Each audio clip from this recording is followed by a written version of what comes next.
Dari pengakuan Tamara, dia masih merasa belum siap melihat detik-detik anaknya tenggelam sehingga di saat itu dia mengaku masih mengumpulkan mentalnya. Jujur geng, di sini agak aneh memang. Mungkin sebagian besar orang di luar sana ketika merasa kehilangan pasti akan penasaran. Ini kenapa sih kok bisa begini? Bagaimana prosesnya? Bagaimana awalnya? Udah pasti orang penasaran. Nah makanya banyak orang yang mempertanyakan, benarkah ibunya Dante seenggak berani itu atau seenggak mau itu melihat kronologi yang ada di CCTV.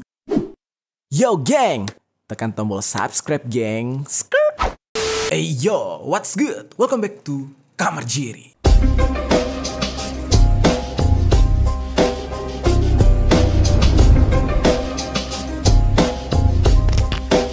Geng. Oke, beberapa hari ini di Indonesia sedang dihebohkan dengan meninggalnya seorang yang merupakan anak dari pasangan selebriti yang bernama Engger Dimas dan Tamara Tiasmara. Nama anak mereka tersebut adalah Raden Adante Khalif Pramudityo dan biasa dipanggil Dante. Pada awalnya, kasus ini dianggap sebagai kecelakaan ketika sedang berenang di wilayah kawasan Pondok Kelapa, Jakarta Timur. Nah, banyak hal yang janggal karena di saat itu pihak kepolisian mencurigai kalau Dante ini justru bukan meninggal karena kecelakaan biasa atau tenggelam biasa. Nah, pihak kepolisian sempat menyarankan orang tua Dante, yaitu ibunya yang bernama Tamara, untuk melakukan otopsi. Namun sayangnya, sang ibu di saat itu merasa keberatan karena seperti yang kita tahu kan, proses otopsi itu akan melibatkan pembedahan terhadap si mayit atau si jasad. Ya mungkin ibunya nggak tega. Nah, yang mana akhirnya tidak dilakukan otopsi pada awalnya. Tapi mantan suami dari Tamara alias ayah biologis dari Dante yang bernama DJ Engger Dimas merasakan ada hal yang janggal juga. Sehingga akhirnya Engger Dimas mencabut laporan penolakan otopsi yang sebelumnya tidak disetujui oleh Tamara. Nah akhirnya antara kedua belah pihak melakukan koordinasi dan setuju untuk dilakukan otopsi. Dan setelah melalui proses otopsi dan juga penyelidikan oleh pihak kepolisian, akhirnya ditemukanlah kejanggalan yang mana ternyata Dante ini bukanlah meninggal karena kecelakaan biasa, melainkan dia dieksekusi oleh pacar dari ibunya, ya pacar dari Tamara. Dan gilanya adalah CCTV-nya ada, sudah tersebar, dan di video tersebut terlihat dengan jelas bagaimana pacar si Tamara ini memperlakukan Dante hingga Dante kehilangan nyawa. Nah, hari ini kita bakal bahas secara lengkap mulai dari kejanggalan-kejanggalan serta kronologi kejadian dari kasus ini. Langsung aja kita bahas di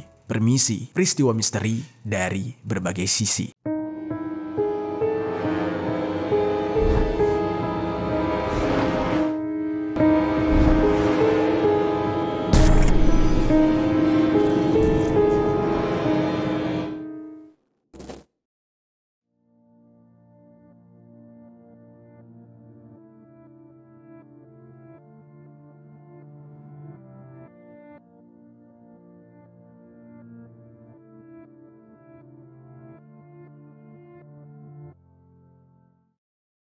Oke, sebelumnya kita bahas sedikit tentang profilnya Dante dulu nih, geng.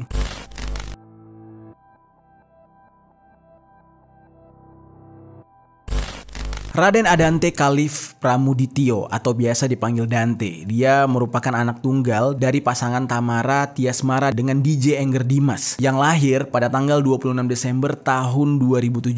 Antara Tamara dan Engger Dimas itu sudah bercerai. Mereka bercerai di tahun 2021 dan baru mempublikasikannya di tahun 2022. Dan semenjak Tamara ini berpisah dengan Engger Dimas, Tamara ini menjadi single mother untuk Dante, yang mana dialah yang mengasuh anaknya Dante. Dari akun Instagram milik Tamara, kalau kita lihat memang Tamara ini cukup dekat dengan Dante ya geng. Ada beberapa postingannya bersama sang anak.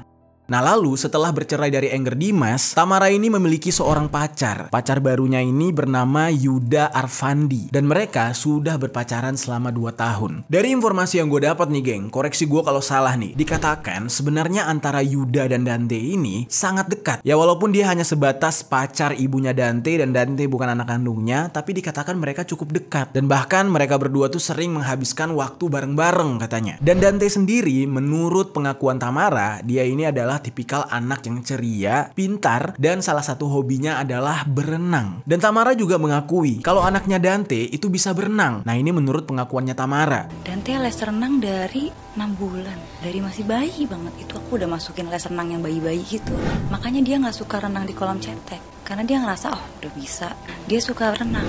Tapi berbeda dengan pengakuan dari sang ayah, Engger Dimas. Engger Dimas mengatakan kalau Dante memang pernah diikutkan les berenang, tapi itu ketika Dante masih berumur antara 1 sampai 2 tahunan. Dan itu juga les berenangnya di tempat temannya Engger Dimas. Tetapi beberapa tahun belakangan Dante ini udah nggak pernah berenang lagi. Nah, Dante berhenti les berenang karena di saat itu sedang pandemi COVID-19. Nah, jadi menurut Engger Dimas, anaknya Dante ini tidak terlalu mahir berenang. Nah, tetapi menurut pengakuan Engger Dimas, dia pernah dihubungi oleh Dante dan Dante mengabari Engger Dimas kalau dia ingin kembali les berenang. Ya mungkin karena pandemi COVID-19 udah selesai. Dan usut punya usut, ternyata Dante ini memang sering sekali diajak oleh Yuda untuk berenang. Jadi di dalam kejadian ini, itu bukan pertama kali Dante ini berenang ditemani oleh Yuda. Sudah beberapa kali Yuda dan Dante berenang bareng.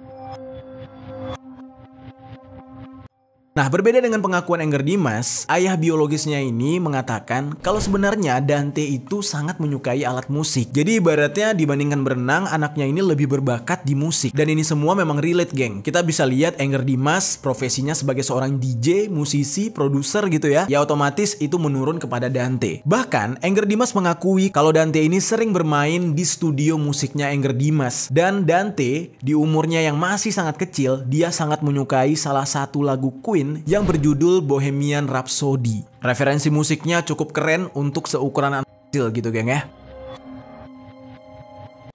Oke, sekarang kita masuk ke dalam kronologi kejadian kasus ini.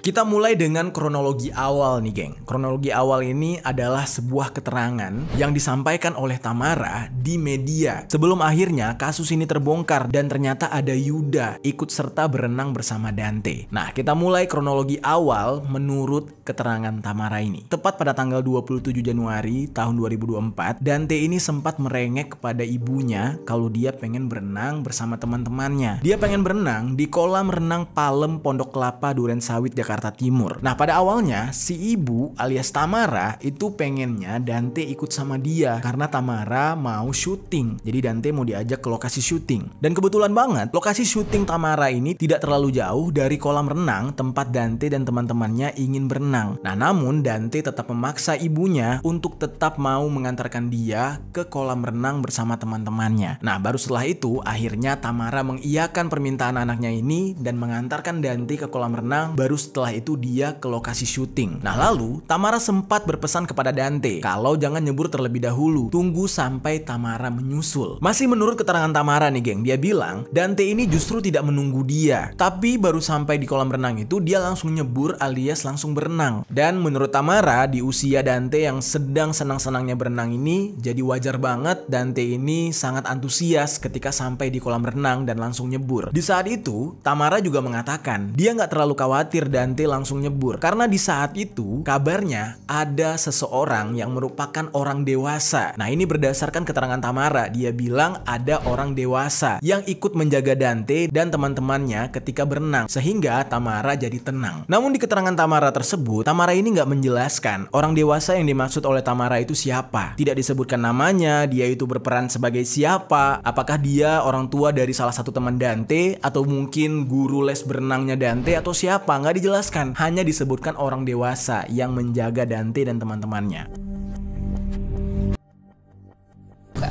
Orang dewasa yang menemani, pokoknya orang yang sangat-sangat aku percaya dan dekat sekali sama Dante. Lalu, pada jam 17.30, menurut Tamara, ada beberapa orang yang sempat melihat Dante ini muntah-muntah. Nah, lalu Dante pun ditolong, dibawa ke tepi kolam, dan diangkat. Namun di saat itu, kondisinya Dante sudah tidak sadarkan diri. Dan menurut keterangan Tamara, kondisi Dante itu seperti orang yang habis tenggelam. Lalu, pihak medis yang ada di sekitar kolam renang mencoba untuk menyelamatkan Dante, tetapi karena kondisinya semakin parah, akhirnya Dante ini dibawa ke Rumah Sakit Islam Pondok Kopi, Jakarta Timur menggunakan mobil pribadi.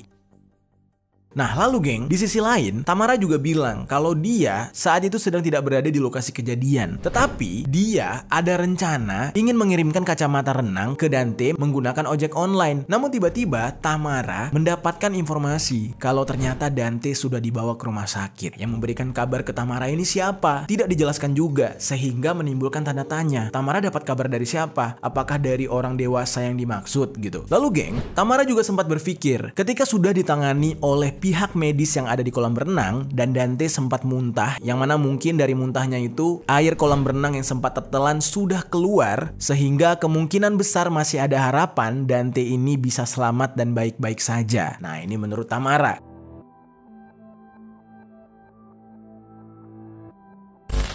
Nah lalu menurut Tamara lagi, ketika Dante dibawa ke rumah sakit yang mana perjalanannya itu sekitar 10-15 menitan, sayangnya nyawa Dante tidak dapat tertolong. Hal ini terlihat dari alat pendeteksi jantung yang ditempelkan ke dada Dante yang menunjukkan grafik datar. Dan di saat itu, Tamara yang tidak percaya dengan kenyataan tersebut mencoba untuk membawa Dante ke rumah sakit yang lebih besar, yaitu Rumah Sakit Premier Jatinegara. Dan pihak rumah sakit tersebut mencoba untuk menyedot air yang ada di hidung Dante, namun tidak ada lagi air yang keluar. Dan Dante pun dinyatakan meninggal dunia.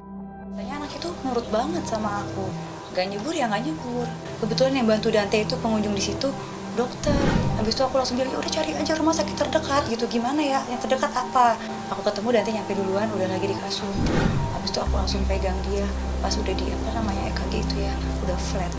Tamara di saat itu hanya bisa pasrah, menerima kenyataan kalau anaknya meninggal dunia. Sambil menangis, dia berpikir kalau ini semua sudah takdir. Nah lalu, ada saran dari beberapa pihak untuk Tamara agar mau melihat CCTV dari kolam renang tersebut, agar bisa mengetahui bagaimana sih awalnya kejadian ini bisa menimpa Dante. Nah namun anehnya, dari kabar yang ada di media dikatakan Tamara ini nggak mau dan nggak berani melihat CCTV tersebut untuk mengetahui penyebab meninggalnya Dante. Dari pengakuan Tamara, dia masih merasa belum siap melihat detik-detik anaknya tenggelam, sehingga di saat itu dia mengaku masih mengumpulkan mentalnya. Jujur geng, di sini agak aneh memang. Mungkin sebagian besar orang di luar sana ketika merasa kehilangan pasti akan penasaran. Ini kenapa sih kok bisa begini? Bagaimana prosesnya? Bagaimana awalnya? Udah pasti orang penasaran. Nah makanya banyak orang yang mempertanyakan, benarkah ibunya Dante seenggak berani itu atau seenggak mau itu melihat kronologi yang ada di CCTV atas kejadian anaknya ini? Apakah dia nggak mau untuk memastikan dulu nih, gimana sih tadi anaknya sebelum meninggal tuh ngapain aja? Kan harusnya ada rasa penasaran di sana, dan itulah yang dipertanyakan oleh banyak netizen.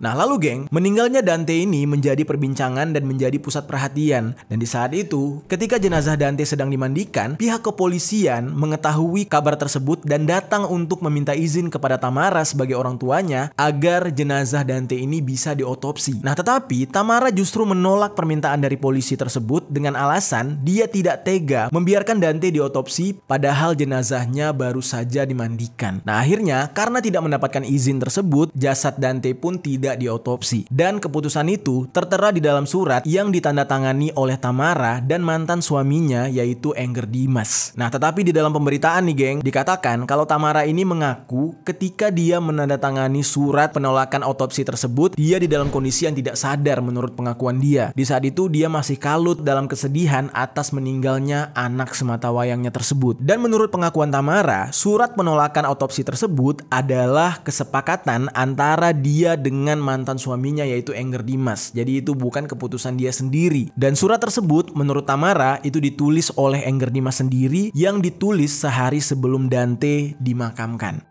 Lalu geng, pada hari Minggu tanggal 28 Januari tahun 2024, Dante pun dimakamkan di TPU Jeruk Purut. Dari salah satu artikel berita dikatakan, ada seorang pria yang ikut hadir di dalam pemakaman tersebut. Pria itu adalah pacar dari Tamara yang bernama Yuda. Bahkan di pemakaman itu, Yuda ini sempat menyapa Engger Dimas dan juga berkomunikasi dengan Engger Dimas dengan memberitahu kalau jari tangan almarhum Dante itu sedikit keluar dari kain kafan. Yuda datang ke pemakaman tersebut itu tidak ada yang mencurigai dan juga tidak banyak yang mengetahui kalau dia adalah pacar dari ibunya Dante, Tamara. Di saat itu orang-orang berpikir ya orang ini adalah kerabat dari keluarganya Dante, ya wajar dia datang di saat itu dan tidak ada yang curiga sama sekali kepada orang ini.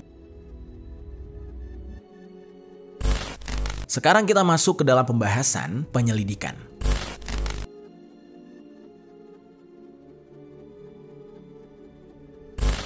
Jadi menurut informasi yang tersebar di media publik, dikatakan kalau Tamara ini sudah sempat melaporkan kejadian meninggalnya Dante ini ke Polsek Durensawit pada tanggal 31 Januari tahun 2024. Nah, di sini memang agak sedikit timbul pertanyaan, mengapa baru dilaporkan di tanggal 31? Sementara kejadiannya sudah beberapa hari yang lalu. Bahkan Dante juga sudah dimakamkan di tanggal 28. Di laporan pertama Tamara ini, dia meminta pihak kepolisian untuk mencari tahu penyebab dari tenggelamnya Dante. Namun di saat itu, pihak kepolisian belum memeriksa bukti CCTV. Nah lalu, pada tanggal 1 Februari, Tamara itu memutuskan untuk melaporkan kejadian ini ke Polda Metro Jaya, didampingi oleh pengacaranya yang bernama Sandi Arifin. Lalu di sisi lain, Engger Dimas yang sebelumnya ikut menandatangani surat penolakan otopsi, itu tiba-tiba merasa janggal. Walaupun dia ikut tanda tangan, tapi dia merasa ada yang aneh gitu, ada yang nggak beres dengan meninggalnya anaknya ini. Lalu ketika ditanyakan, mengapa Engger Dimas ikut tanda tangan dalam penolakan otopsi tersebut, Engger Dimas menjelaskan, dia bilang di awal-awal itu dia nggak merasa ada yang janggal, nggak merasa ada yang aneh dengan kejadian tersebut. Ya apalagi kejadian itu tidak ada hubungannya sama dia. Dia cuma diberitahu kalau anaknya meninggal, udah. Kronologinya ya yang dia tahu anaknya cuma tenggelam. Tapi di saat itu yang membuat Engger Dimas mulai janggal adalah keterangan dari Tamara yang mengatakan kalau Dante tidak berenang sendiri, melainkan bersama teman-temannya dan ada satu orang dewasa di sana. Nah yang jadi pertanyaannya, orang dewasa ini siapa? Nah akhirnya Engger Dimas berinisiatif untuk mempermudah penyelidikan karena rasa penasarannya ini. Dia di saat itu mulai mencabut penolakan otopsi di Polda Metro Jaya pada tanggal 3 Februari tahun 2024, 2 hari setelah masuknya laporan di Polda Metro Jaya. Di saat itu dia berharap setelah dia mencabut surat penolakan otopsi, penyebab dari meninggalnya Dante itu bisa terungkap. Engger Dimas memberikan pernyataan di depan media dengan mengatakan dia agak ragu kalau anaknya ini benar-benar tenggelam. Anaknya lebih terlihat seperti ditenggelamkan. Tapi siapa orangnya? Dan di saat itu banyak masyarakat yang berkomentar kalau pelakunya adalah Tamara. Pada awalnya belum ada yang mengetahui, geng, kalau ada seseorang yang ikut serta berenang sama Dante. Dan orang itu adalah Yuda, orang yang ikut hadir di pemakaman Dante dan sempat berkomunikasi dengan Engger Dimas. Pada saat itu belum ada pemberitaan dan belum ada yang mengetahui kalau Dante ini berenang bersama Yuda. Nah, tapi ketika Engger Dimas sudah mulai mencabut laporan penolakan otopsi, makam dari Dante mulai dibongkar dan diekshumasi pada hari Selasa tanggal 6 Februari tahun 2024 di jam 9 pagi. Itu tepatnya setelah 8 hari Dante dimakamkan.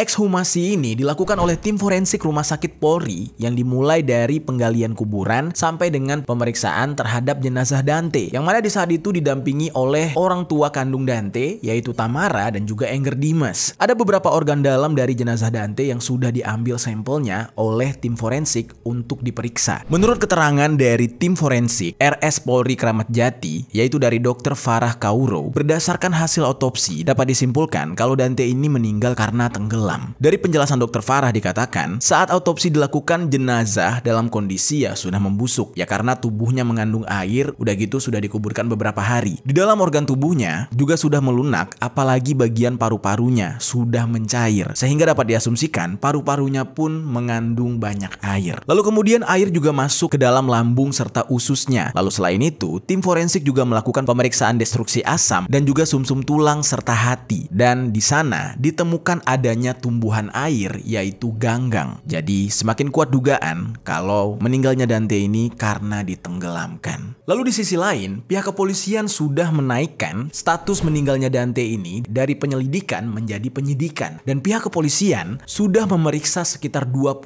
orang saksi dan memeriksa CCTV dari kolam renang tersebut. Dari CCTV itulah tiba-tiba ketahuan ternyata ada seorang laki-laki dewasa yang ikut mandi bersama Dante. Dan orang itu adalah Yuda. Yuda pacarnya Tamara. Akhirnya, orang dewasa yang dimaksud oleh Tamara ketika dia menjelaskan di depan media itu adalah Yuda. Timbul banyak pertanyaan, kenapa nggak dari awal Tamara ini nyebut nama Yuda aja langsung? Kenapa harus nyebutnya itu orang dewasa gitu? Kenapa nggak nyebut dia sama Yuda? Yuda itu siapa? Pacar saya, kekasih saya, kan bisa aja. Nah mungkin ya kita nggak tahu ya. Di balik itu semua mungkin Tamara sebagai seorang ibu mungkin menutupi hubungannya dengan Yuda. Ya karena alasan privacy atau tidak mau dikomentari oleh netizen. Karena kan ya namanya pacar gitu geng, orang pasti mikirnya kemana-mana, apalagi menitipkan anak kepada pacar. Ya mungkin itulah alasannya ya, tapi ini hanya opini ya geng, bukan sebuah fakta yang mutlak ataupun statement yang dikatakan oleh Tamara langsung. Ini hanya opini gue aja gitu ya, kenapa dia tidak menyebutkan nama Yuda dari awal. Ya gue gak mau suuzon juga, kita ambil kemungkinan terbaik aja gitu, yang positif. Nah di dalam CCTV yang menjadi bukti atas kejadian ini, pihak kepolisian menemukan kalau Yuda saat di dalam kolam sempat menoleh ke kanan dan ke kiri seolah-olah sedang memastikan suasananya aman. Dan posisinya Dante ada di depan dia dan sedang memegang pinggiran kolam. Sebenarnya situasi kalau dibilang aman ya nggak aman, karena di sebelahnya Dante dan Yuda itu ada seseorang, perempuan, gadis kecil gitu. Nah tapi terlihat di sana Yuda ini mendekati Dante lalu memegang kepala Dante dan menarik Dante ke air lagi atau ke kolam lagi. Dan di saat itu Yuda berusaha untuk menenggelamkan Dante sebanyak 12 kali.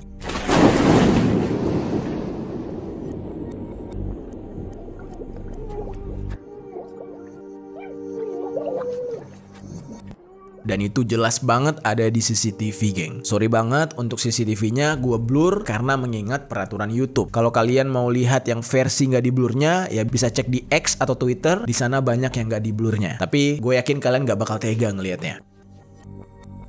Di dalam CCTV itu terlihat lagi Dante ini berusaha untuk menepi, tapi ditarik lagi oleh Yuda. Dan Dante pun di saat itu mulai kehabisan nafas. Dia mulai lemas, lalu barulah Yuda ini pura-pura menolong Dante yang sudah terkulai lemas dan bahkan tidak sadarkan diri. Nah, lalu geng, timbul pertanyaan, siapakah anak perempuan di dalam CCTV tersebut? Dia terlihat di sana memakai baju renang warna pink dan dia hanya memperhatikan atau ngeliat aja gitu ya ketika Yuda menenggelamkan Dante. Menurut keterangan dari Tamara dikatakan anak perempuan itu merupakan anaknya Yuda katanya. Nah dari sinilah ternyata terungkap backgroundnya Yuda ini siapa. Yuda ini ternyata sudah pernah menikah dengan seorang perempuan yang bernama Vanessa pada bulan April tahun 2019. Dan hal ini diketahui lewat sebuah video pernikahan yang diupload oleh sebuah akun yang bernama The Potomoto Photography. Nah setelah mengetahui kalau pelakunya Yuda, di saat itu mulai tersebarlah CCTV tentang kejadian ini. Dan ternyata Yuda ini sendiri networkingnya gak sembarangan.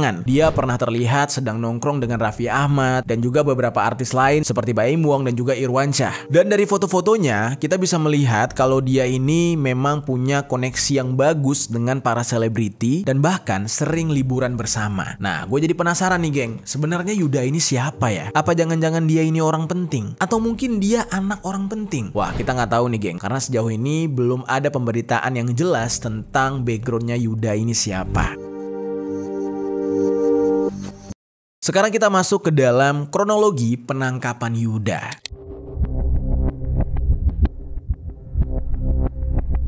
Pada tanggal 9 Februari tahun 2024 sekitar jam 9 pagi, pihak kepolisian itu menggerebek sebuah rumah yang merupakan rumah kontrakannya Yuda yang terletak di Pondok Kelapa, Durensawit, Jakarta Timur. Pihak kepolisian di saat itu datang didampingi oleh ketua RT setempat dan security perumahan tempat Yuda mengontrak. Nah, ketika polisi datang ke rumah Yuda, ternyata ada seseorang yang lain di situ yang merupakan ART di rumah tersebut. Sementara Yuda sendiri itu ditangkap ketika sedang berada di kamar tidurnya. Di dalam video penangkapan terlihat ada beberapa orang yang masuk ke dalam kamar Yuda dan salah satu dari anggota kepolisian yang datang dengan baju sipil tersebut itu memperlihatkan surat perintah penangkapan terhadap Yuda. Di saat itu Yuda ditangkap dalam kondisi setengah sadar, kayaknya baru banget bangun tidur gitu ya. Dia tidak melakukan perlawanan apapun dan dia bersedia dibawa ke Polda Metro Jaya untuk pemeriksaan lebih lanjut. Dan untuk sementara di saat itu bukti yang sangat kuat yang mengarah ke Yuda sebagai pelaku yang menenggelamkan Dante itu adalah rekaman CCTV. Dan Yuda pun di saat itu ditetapkan sebagai tersangka dan dijerat dengan pasal berlapis, mulai dari perlindungan anak, pasal eksekusi, eksekusi berencana, sampai dengan pasal kelalaian yang mengakibatkan orang lain meninggal dunia. Dan sampai saat ini proses peradilan terhadap Yuda itu masih berjalan, geng. Nanti kita bakal ngebahas lagi selengkapnya tentang kasus Yuda ini seperti apa. Nah tapi nih geng, gue pengen ngebahas juga kepada kalian beberapa kejanggalan di dalam kasus ini yang nantinya kemungkinan besar akan menyeret nama-nama lain yang terlibat di dalam kasus ini. Sekarang kita bahas bukti lainnya.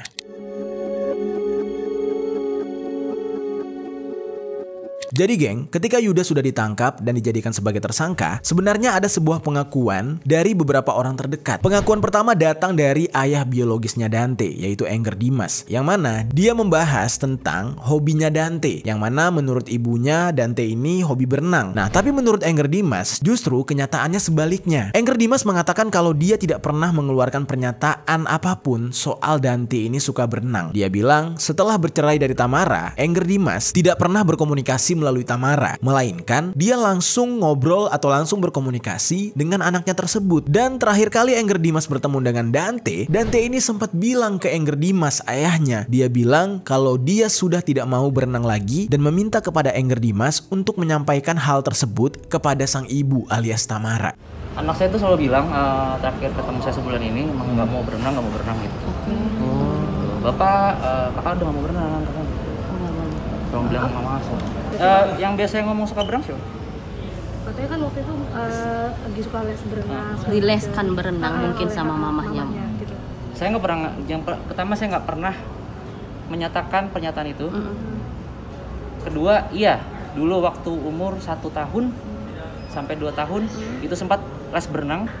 Itu di tempat les teman saya. Itu di kawasan Bona Indah.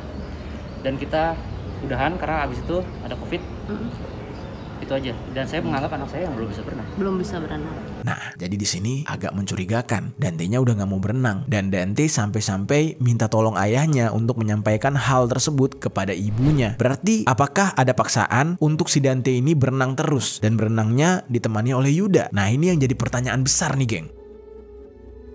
Dan dari keterangan Engger Dimas, hal ini membuat tanda tanya yang besar bagi para netizen. Netizen bertanya-tanya mengapa kedua orang tuanya ini memiliki statement yang berbeda. Seolah-olah ya mereka punya pandangan sendiri tentang anaknya. Padahal kan ya yang namanya sifat anaknya sudah pasti diketahui oleh kedua orang tuanya. Makanan apa yang dia suka, hobinya, ya kepintarannya, rajinnya, semuanya pasti kedua orang tuanya tahu gitu kan. Nah tapi kok ini bisa-bisanya orang tuanya itu beda paham, beda keterangan, dan seolah-olah salah satu dari mereka semacam tidak mengenali atau tidak tahu tentang anaknya. Nah, tapi di sini kita nggak bisa ngejudge ya, yang benar siapa, yang salah siapa, karena kan masih diproses nih. Lalu geng, ketika Engger Dimas diwawancarai oleh 2 reporter dari stasiun TV One News, Engger Dimas diberikan pertanyaan mengenai kabar kalau Tamara dan Yuda sempat menanyakan mengenai kedalaman kolam paling dalam. Nah, pihak reporter ini menanyakan kepada Engger Dimas apakah dia mengetahui tentang statement tersebut. Nah, Engger Dimas pun menjawab, dia bilang dia nggak tahu soal kabar itu. Soal statement itu dia nggak tahu sama sekali. Mas Engger, ada informasi yang beredar bahwa sebelumnya ibu dari Dante dan juga kekasih dari Tamara ini sempat menanyakan perihal dengan kedalaman kolam yang paling dalam begitu. Apakah Mas Engger sudah tahu informasi ini? Belum tuh Mbak, saya baru dengar. Oke, belum tahu. Lantas untuk... Iya mungkin, belum. Nah tapi geng, kalau sampai benar Tamara dan Yuda sempat menanyakan soal kedalaman kolam renang, kecurigaan bisa saja diarahkan kepada Tamara. Karena kan hal ini aneh banget. Untuk apa dia sempat-sempatnya menanyakan kedalaman kolam? Yang namanya fasilitas kolam renang, kolam khusus untuk anak kecil tuh memang sudah ada. Untuk apa ngecek kedalaman kolam umum? Makanya banyak netizen yang beropini, wah jangan-jangan ibunya ini ikut merencanakan aksi yang dilancarkan oleh Yuda ini, yaitu menghabisi Dante. Tapi geng, jujur aja gue sendiri kayak ya masih belum yakin lah gitu. Masa iya sih ibu kandung setega itu kepada anaknya sendiri, anak tunggal lagi. Ya ibu mana yang rela gitu ya. Ya tapi kita nggak tahu juga nih apa yang sedang terjadi dengan Tamara. Di balik itu semua ada apa, kita nggak ada yang tahu gitu. Lalu kemudian geng, ada pengakuan lain nih. Pengakuan ini datang dari adiknya Yuda yang berinisial MR. Adiknya Yuda yang berinisial MR ini mengatakan kalau kakaknya tidak mungkin tega dia menghabisi nyawa Dante karena antara Yuda dan Dante sangat dekat. Tidak hanya MR aja sebagai adiknya Dante yang speak up soal ini, tetapi salah satu yang berinisial SR ikut mengomentari perihal ini. Ia mengatakan hal yang sama, kalau Yuda tidak mungkin mengeksekusi Dante karena mereka berdua memposting beberapa video yang menunjukkan kedekatan antara Yuda dan Dante ini. Nah, bahkan momen kedekatan mereka tersebut diposting di Instagram masing-masing. Di salah satu video juga terlihat ada Dante yang sedang diajari berenang oleh Yuda. Dan di saat itu, Yuda dan Dante juga ditemani oleh seorang anak perempuan yang sepertinya anak perempuan tersebut sama dengan anak perempuan yang ada di CCTV ketika kejadian ini terjadi. Yang mana seperti keterangan dari Tamara, anak perempuan tersebut adalah anaknya Yuda.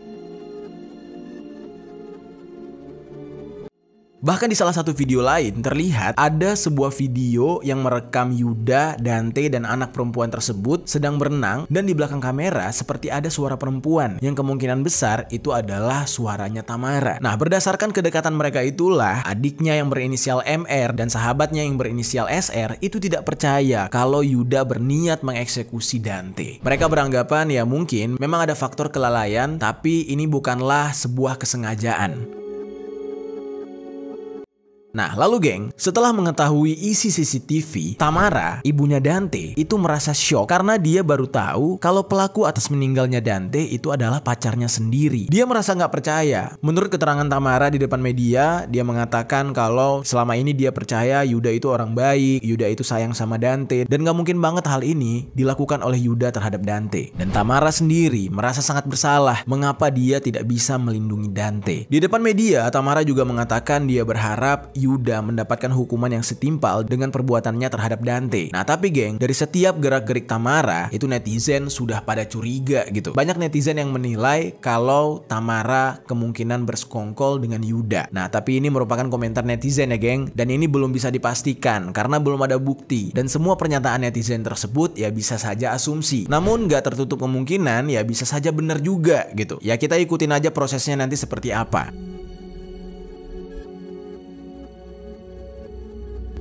Banyak netizen yang mempertanyakan, mengapa di awal keterangan Tamara, dia tidak bersedia untuk Dante ini diotopsi. Itu yang pertama. Yang kedua, mengapa dia tidak mau melihat CCTV. Yang mana hal tersebut dinilai oleh netizen, dia sendiri yang sebenarnya mengelak untuk melihat CCTV agar CCTV tersebut tidak dibicarakan gitu. Namun ada dugaan lain dari para netizen yang mengatakan, kalau kemungkinan Tamara ini sengaja menyembunyikan CCTV karena dia tahu pelakunya itu adalah pacarnya sendiri, yaitu si Yuda. Jadi dia nggak mau pacarnya ini bermasalah. Namun Tamara membantah tuduhan tersebut dengan mengatakan kalau dia belum bisa melihat CCTV. Bukan karena dia menyembunyikan sesuatu atau tidak memperbolehkan CCTV itu dilihat. Terkhususnya dilihat oleh Engger selaku ayah biologis dari si anak. Dan dia mengaku sebenarnya dia malah pengen banget ngelihat CCTV tersebut. Dia mau ngelihat sendiri CCTV itu 7 hari setelah Dante meninggal. Menunggu kesiapan mentalnya dia untuk melihat kenyataan tersebut. Nah, itu pengakuan dari Tamara. Namun sayangnya menurut Tamara CCTV itu sudah disita oleh polisi terlebih dahulu. Ya iyalah, logik aja gitu ya. Namanya barang bukti gitu. Ya kalau mau lihat ya lihat langsung di hari itu. Gue rasa sih jangankan anak yang meninggal gitu ya. Ini opini pribadi ya. Ini opini pribadi. Jangankan anak yang meninggal, hewan peliharaan aja nih. Kalau misalkan ditabrak mobil kayak atau apa lah gitu. Itu kan sakit juga ya mental kita ya. Sakit gitu ya. Itu pasti kita bakal cari tahu ini anak gue kenapa, ini anabul gue kenapa, peliharaan gue kenapa. Segala macam cara kita lakukan, mulai dari nanya kepada saksi-saksi di situ, mulai dari nanya ke orang-orang yang ada di sana, terus melakukan investigasi kecil-kecilan, melihat kemungkinan yang ada, sampai yang paling akurat adalah CCTV. Nah itu kalau orang normal sih kayak gitu ya, tapi kita nggak tahu lah, manusia beda-beda gitu ya. Mungkin ya ada manusia yang perasaannya tidak kuat, mentalnya tidak kuat. Ya kita harus maklumi juga geng, kita nggak bisa ngejudge. Cuman ya, gue nggak tahu nih kalian setuju apa enggak. Agak terdengar sedikit aneh sih, menunggu 7 hari untuk melihat CCTV CCTV ya, nggak mungkin banget. Logik aja ya, CCTV, nggak semua CCTV itu bisa bertahan lebih dari seminggu. Itu kan logiknya. Ada beberapa CCTV yang memorinya itu singkat ya, itu dia setelah 7 hari kehapus otomatis. Ada juga yang 2 minggu atau 14 hari kehapus. Nah makanya yang jadi pertanyaannya, kenapa kagak langsung lihat aja gitu ya? Tapi mungkin balik lagi tadi, masalah mental. Oke. Dan kejanggalan lain ya terletak di mengapa ketika ibunya ini, Tamara ini, memberikan keterangan di depan media, tidak langsung menyebutkan bahwa anaknya ini bersama seseorang yang bernama Yuda alias pacarnya sendiri. Mengapa nyebutnya tuh orang dewasa? Terus dia juga lebih memilih untuk menyerahkan permasalahan ini ke polisi. Dan setelah polisi mempublikasikan bahwa pelakunya atau orang yang bersama Dante di saat itu adalah Yuda, baru di saat itu ya Tamara tiba-tiba shock. Dan hal itulah yang membuat banyak orang sewajarnya mencurigai dia. Tapi walaupun kita nggak boleh menuduh orang, geng. Ya selama penyelidikannya masih berlanjut, kita harus lihat perkembangannya. Kita nggak bisa langsung ngejudge ibunya. Walaupun memang kejanggalannya ada, tetapi ya siapa tahu gitu kan? Siapa yang tahu kondisi aslinya? Nggak ada yang tahu. Nah, lalu geng, dari informasi di media dikatakan sebelum Dante ini dimakamkan, di tubuh Dante itu terdapat luka lebam. Luka lebam tersebut bukan karena jasadnya yang sudah mulai membusuk atau layaknya lebam pada jasad-jasad orang sudah meninggal. Lebamnya itu terlihat aneh, berbentuk seperti ada bekas kekerasan gitu. Nah lalu Tamara mencoba untuk menjelaskan persoalan lebam tersebut. Dia bilang lebam tersebut penyebabnya adalah dia. Karena ketika Dante ini berada di rumah sakit, Tamara ini dengan sengaja menggigit serta mencubit tubuh Dante dengan alasan agar Dante bisa tersadar atau bangun.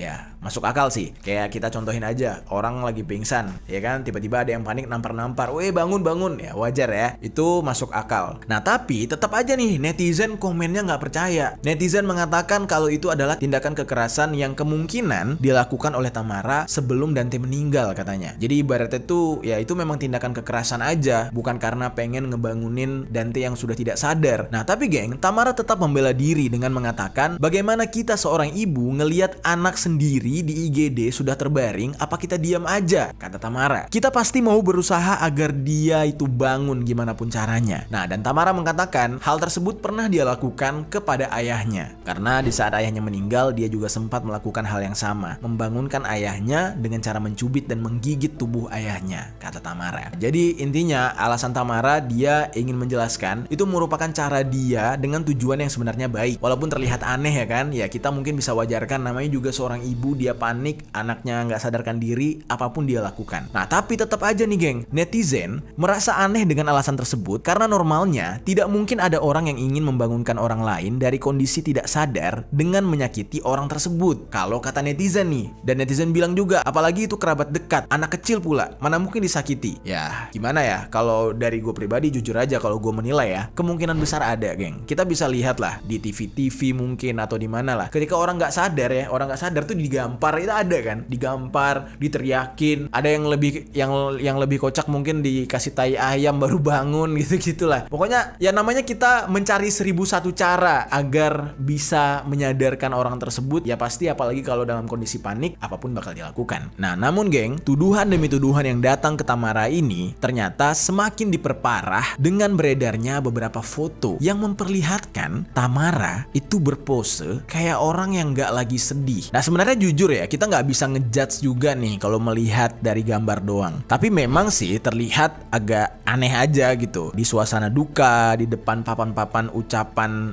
belasungkawa, tiba-tiba ibunya yang bernama Tamara ini berpose dengan teman-temannya selayaknya pose di acara wedding gitu, sambil tersenyum dan segala macam. Dan bahkan gue lihat ya, di beberapa foto yang dijadikan memes gitu ya, disandingkan antara foto ketika BCL sedang berduka karena meninggal suaminya dengan foto ketika Tamara sedang berduka atas meninggalnya Dante. Itu jauh banget sih. Raut wajahnya jauh, kesedihannya jauh.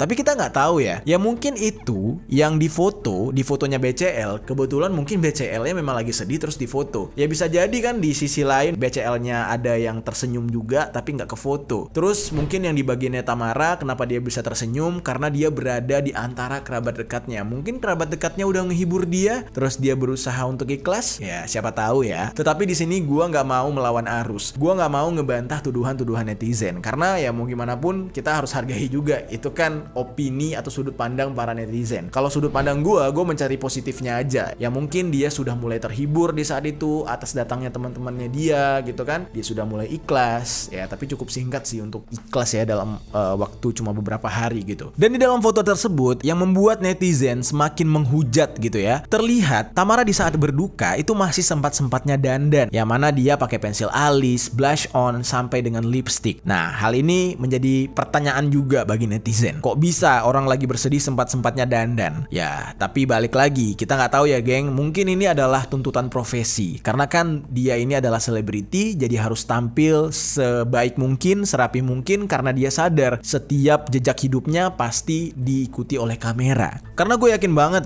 ya mau gimana pun dia terlihat bahagia, dia pakai make up di foto tersebut, masa sih seorang ibu kandung tidak ada rasa sedihnya anak kandungnya meninggal? Gue nggak yakin sih geng. Sekejam-kejamnya ibu kandung pasti dia ada rasa sedih itu. Cuman ya mungkin dia pintar menyembunyikan rasa sedihnya kali ya. Atau gimana nih menurut kalian? Coba tinggalkan komentar di bawah.